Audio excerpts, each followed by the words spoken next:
At the end of the day, I was so isolating because we didn't know anybody that was in our situation. Brooke Paget and Elena Pauly met on social media more than 2 years ago when they noticed they had one big thing in common. Both had partners who sustained spinal cord injuries. 80% of relationships break up after a spinal cord injury. It's extremely common. So we didn't want to be a statistic. No. Paget and her now husband Evan were 4 years into their relationship when a work accident left him paralyzed. He was building a new school in West Vancouver when an unsecure load fell on his head. He's lost his hands, his wrist function, his triceps.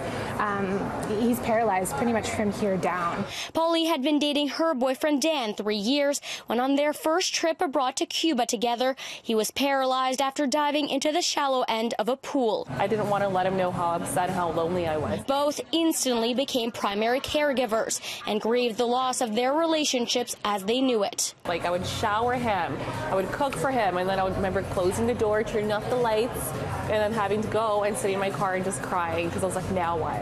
I felt so guilty for so long, feeling my feelings.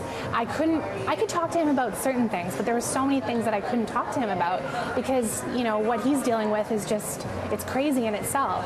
You don't want to burden him with your problems. That's when they created WAGs of SCI, or Wives and Girlfriends of Spinal Cord Injury, a network of thousands of women across North America bonding over shared experiences. There was nothing where we could all get together and just talk about the issues that are unique to us as a romantic partner and caregiver, and just trying to find that balance, which is the most difficult thing after a spinal cord injury, is being romantic with your partner, but also cleaning up accidents if they have one, or that vulnerability between the two of you. From mental health to intimacy, the pair says nothing's off limits. Bowel and bladder accidents, or our partners like having to fall out of their chair, how do you deal with it, or medication related. The two have also reached a new milestone, becoming the newest content creators for the Reeve Foundation, created by Christopher Reeve and his wife Dana. The original WAG of SCI. That's right.